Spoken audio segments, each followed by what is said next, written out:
Hello, everyone. It is your lovely host here. That is right. It is Team Right. Anywho, how's everyone doing on this Sunday's edition? I am doing excellent. And of course, I will discuss my social media accounts when this video is completely over.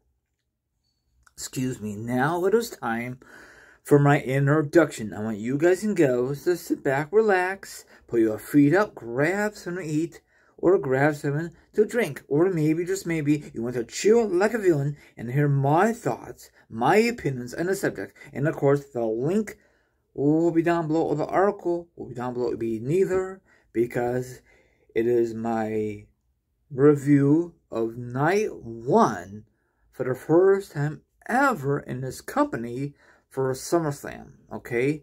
Now, this event took place last night, home of the Giants and the Jets. Nice stadium, okay? Now, what's your thoughts on this stage? You like it? Dislike it? Be honest. I mean, it reminded me of a couple years ago of WrestleMania. They don't put no darn effort. It's just a huge screen of SummerSlam, you know what I'm saying? But whatever. And what's your thoughts of the host?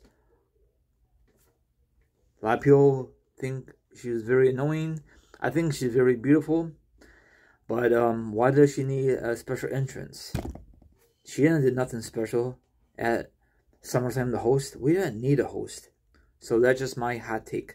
They should just use that part for someone who has like a wrestling, you know what I'm saying? Put another match on the card, but whatever. But that's my hot take on the matter.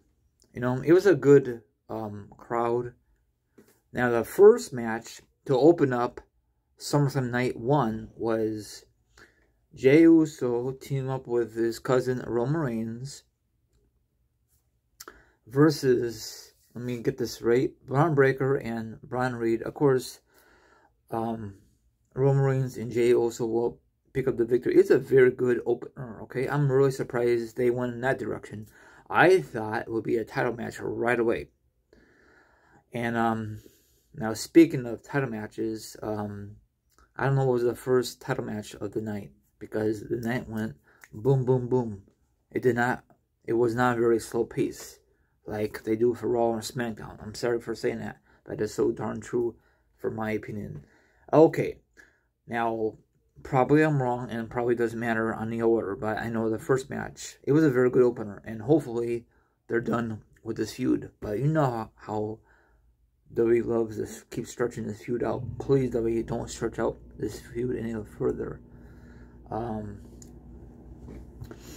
So, in the women's ones, Charlotte Flair and Alexa are the new tag team champions. How long is that going to last? Who knows? I really think it might last until the fall, and then probably Charlotte Flair or Alexa Bliss will turn on each other. Then they will start a feud until Mania next year. Who knows what's going to happen? It was a very good match, okay? Not the best match of the card, but it was very good. Now, another one I want to discuss, Jelly Roll and Randy Orton. It was kind of cool how Jelly Roll sang Randy Orton's music, you know, his song. He's very talented. Versus Drew McIntyre and Logan Paul. I really don't give a darn about this match. They just throw this match. You know, it was a pretty good build-up. Now, good moment was when Logan Paul went on the top and Joey Roll was on the announcing table, and then they went right through it. They destroyed it. So that was a great moment, you know. It seems like WWE loves to do great moments on the biggest stage. WrestleMania, SummerSlam, Survivor Series, and etc., etc. Even the Royal Rumble itself. Joey Roll and Orton pick up the victory. It makes sense, right? So another one was Sami Zayn versus Karrion Kross. This match I don't give a damn about. Sorry for saying that. Sami Zayn was this close of turning heel for the first time in a very long time. He had a metal pipe and just teasing it, so he threw it, and he won cleanly. I don't know what's up with Killing Cross. I guess he's a free agent. I don't know if WWE's gonna sign him. They'd be stupid enough to not resign him, and his wife or girlfriend, I think his wife. So we'll see what's gonna happen with that storyline. So it was an okay match. Actually, this match shouldn't have been happening at SummerSlam. I thought it would ended at the last PLE, but whatever. You know, that's just my hot take on the matter. So another one was Tiffany Stratton, the current champion, versus Jade Cargill. I really thought Jade Cargill would be the new champion. You know, she's very good in the ring, but maybe WWE doesn't think she's good enough to become champion. She should let her have her moment. She won the King of Ring, you know, overseas. You know, she should have won it, but nope. I have no issue with Tiffany Stratton, but she should drop it already. You know what I'm saying? So maybe they will have a rematch at the next PLE, the one overseas in August sometime. Well, it is August, but later on this month. So that's all I have to say with that one. Now, let me think here. That's all I gotta say. Now, the main event of all main events, you have. If I miss something, I am sorry.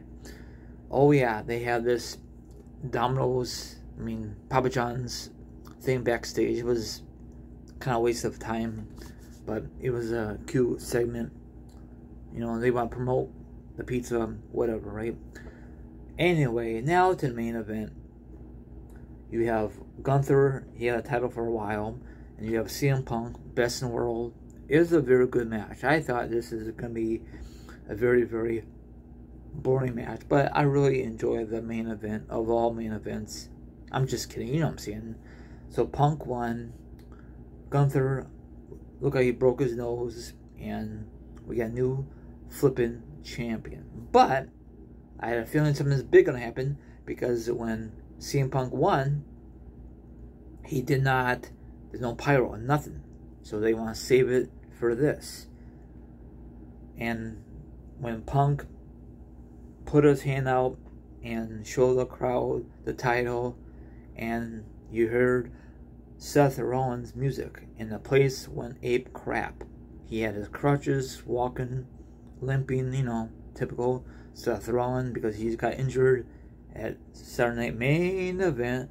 There goes Paul Heyman, the little creepy, you know, AK storyline wise.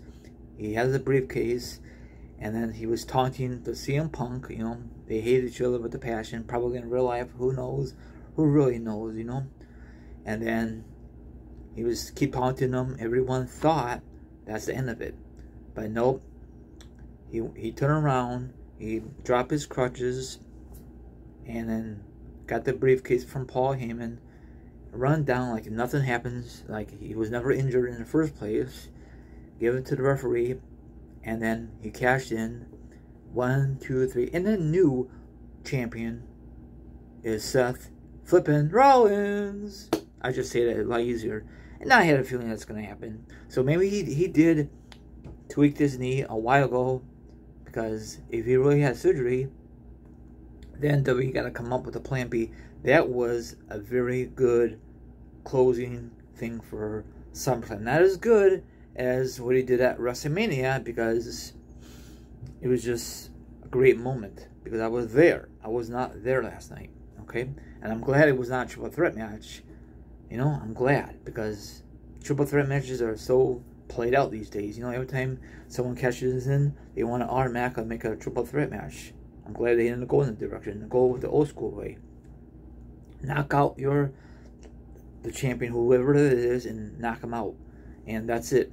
So maybe Seth Rollins and CM Punk, this feud is not over for a long shot. It seemed like Punk is very bitter, so maybe we'll get a heel turn of Punk. Hopefully, he needs it big time, and maybe we'll get Seth Rollins as a babyface. I don't know what's going to happen. Probably not.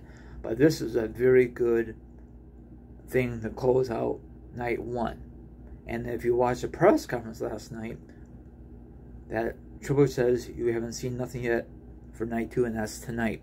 And I will do my review of night 2 tomorrow sometime, so look out for that. Sorry, this is a very long video, so that's it. I mean, it was an okay card for night one. Okay, some things I was impressed, some things I don't give a darn about. But I watched the whole entire show, to be honestly, you know.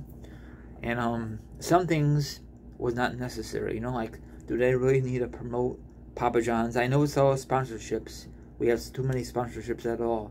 They need to get rid of that and have more matches on the card. But I think, you know, they have Saturday 6 matches and then Sunday 6 matches, so I guess it's a lot. And this show started at my time, 5 p.m. and it didn't end at what, like 8:38. I don't know what time it ended, but that's a lot, especially if you're there live with no commercials. Wow. And I love the what am I gonna say? I love the setup of, you know, everything. I'm just not a big fan of the stage, but whatever. So, what's your rating of night one of SummerSlam?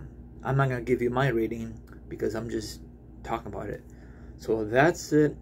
That's all I have to say. Now follow me on Instagram, Twitch, Twitter, TikTok. All my social media accounts will be down below for sure.